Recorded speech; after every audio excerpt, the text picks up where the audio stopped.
Patahan Lembang atau yang lebih dikenal dengan sebutan sesar Lembang adalah sebuah patahan geser aktif yang terletak di Kecamatan Lembang, Kabupaten Bandung Barat, Jawa Barat. Sesar Lembang mengalami pertemuan dengan sesar Cimandiri di Padalarang. Patahan ini memanjang dari Padalarang hingga Jatinangor yang kira-kira memiliki jarak sekitar 29 km. Menurut Badan Meteorologi Klimatologi, patahan ini bisa menyebabkan gempa berkekuatan sekitar 6,8 hingga 7 pada skala magnitudo. Sesar Lembang sendiri terbagi menjadi dua segmen atau bagian, yakni segmen barat dan segmen timur sehingga gempa yang diakibatkan memiliki skala yang berbeda-beda. Pergerakan sesar Lembang mencapai 3–4,5 mm per tahun. Akan tetapi, segmen-segmennya memiliki pergerakan tersendiri sehingga pergerakan sesar Lembang tidak sempurna. Meski begitu, kecepatan pergerakan sesar Lembang selalu berubah-ubah. Pembentukan. Terbentuknya patahan Lembang belum bisa dipastikan kapan terbentuknya. Banyak hipotesis-hipotesis mulai bermunculan secara geologi. Patahan Lembang diduga terbentuk akibat adanya aliran magma akibat letusan Gunung Tangkuban Perahu yang mengisi lembah. Aliran magma akibat adanya gaya tektonik, terjadi pengangkatan sebagian lembah tersebut membentuk susunan tebing yang menjulang dan memanjang tersebut. Kedua hipotesis ini diperkuat dengan litologi dari patahan Lembang tersebut yang tersusun atas batuan beku. Batuan beku merupakan batuan yang hanya terbentuk akibat proses pendinginan magma sehingga hipotesis mengenai magma yang mengisi suatu lembah, terangkat, dan membentuk patahan Lembang merupakan hipotesis yang dapat diterima sampai saat ini. Potensi gempa besar sesar Lembang. Dan yang mencengangkan, harus diwaspadai pula dari hasil kajian terbaru pada tahun 2017, laju pergeseran sesar Lembang sekitar 3–5,5 mm per tahun. Angka ini bertambah dari prediksi tahun 2011 yang menyebut laju pergeserannya 2–4 mm per tahun. Selain itu, riset baru dari Pusat Penelitian Geoteknologi LIPI menemukan bahwa panjang sesar adalah 29 km, bukan 22 km. Itu merupakan perkiraan menurut Google Maps. Hasil riset ini tak lepas berkat pemetaan citra profil morfologi dengan resolusi yang tinggi lewat penggunaan LIDAR. Dari data ini, dengan hitung-hitungan formula ahli paleoseismologi, diperolehlah data empiris soal potensi energi seismik yang dihasilkan saat sesar Lembang aktif. Paleoseismologi adalah studi batuan kuno dan sedimen untuk bukti peristiwa seismik, seperti gempa bumi dan tsunami, dari zaman sebelum catatan disimpan. Potensi kerusakan. Kerusakan di Bandung Utara atau Kabupaten Bandung Barat. Secara horizontal, patahan Lembang membentang sepanjang 29 km dari Kabupaten Bandung Barat antara Lembang hingga Kabupaten Bandung Barat daerah Padalarang. Daerah yang dilintasi antara lain Kecamatan Ngamprah, Cisarua, Parongpong, hingga Lembang yang berpenduduk sekitar 500.000 jiwa.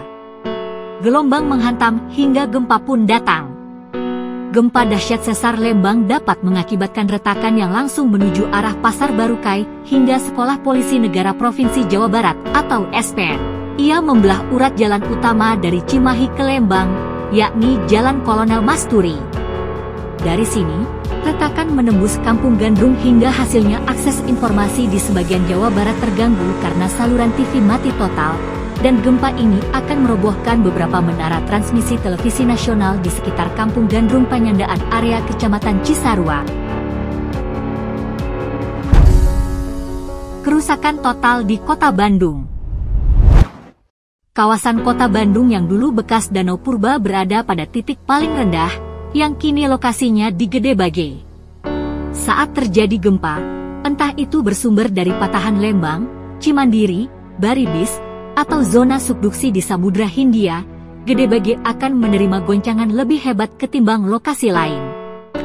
Perambatan gelombang gempa sangat bergantung pada berat jenis dan struktur benda yang dilaluinya. Gempa seperti riak air, semakin jauh perambatan, kekuatan gempa semakin melemah. Jarak kota Bandung hanyalah 3 km dari jalur utama sesar. Ini cukup membuat aktivitas ibu kota Jawa Barat lumpuh bila terjadi gempa. Kondisi geologi permukaan wilayah di kota Bandung bervariasi, dari endapan sangat lunak hingga batuan vulkanik keras. Penting untuk melihat karakterisasi geologi permukaan guna mengidentifikasi tingkat kerentanan penguatan gelombang gempa. Riset dari peneliti Pusat Survei Geologi SDM, Margiono yang melakukan mikrotremor di 97 titik di kota Bandung pada 2011 menunjukkan bahwa faktor penguatan di kota Bandung berkisar antara 2,1 hingga 17. Di kawasan Asia Afrika, penguatan berkisar 4,1. Sementara di Gedebage menjadi paling tinggi, 16,5. Artinya, meski sama-sama terhantam guncangan gempa 6,8 skala Richter, efek goncan gempa di Gedebage sebesar 16,5 kali lipat lebih besar ketimbang penduduk Lembang atau pusat gempa. Namun, ancaman gempa Lembang tidak semata di Gedebage. Dengan skala Mercalli 10-11, beberapa wilayah lain terkena guncangan hebat. Menurut prediksi Bahtiar, korban akan lebih banyak di Cibiru. Gempa Lembang juga berpotensi longsor Dago Atas, Pasirwangi, hingga Cisurupan. Kebakan besar akan merembet di kawasan padat penduduk seperti Cicadas, Coblong, atau Taman Sari. Jembatan Pasupati akan rusak parah atau mungkin terbelah. Kajian terbaru dari ITB memprediksi, jika patahan Lembang bergerak aktif, potensi kerugian ekonomi dari kerusakan bangunan bisa mencapai 51 triliun rupiah. Angka ini lebih besar ketimbang kerugian gempa Aceh 2004 yang ditaksir 48,6 triliun rupiah. Hasil hitung-hitungan kasar ada sekitar 2,5 juta rumah warga terkena dampak gempa, dengan rincian 1 juta unit rusak kecil, 1 juta rusak sedang, dan 500.000 rusak total. Penanggulangan bencana. Penanggulangan bencana di sesar Lembang sedang disiapsiagakan di sekitar Kabupaten Bandung Barat maupun sekitar kota Bandung. Sebuah komunitas pun dibentuk untuk menanggulangi bencana yang dinamai dengan Avenger, yang merupakan relawan bencana yang dibentuk BNPB. Meskipun begitu, banyak warga Bandung maupun KBB dalam menghadapi bencana yang akan mendatang. Oleh karena itu, BNPB membentuk beberapa komunitas yang seluruh anggotanya merupakan warga setempat. Sampai sekarang, belum ada teknologi yang bisa memprediksi secara persis soal waktu gempa dan lokasi pusat gempa. Kejadian-kejadian gempa mikro di sekitar kawasan sesar Lembang, sebagaimana berlangsung selama ini, hanya memberi indikasi kekuatan gempa mendatang.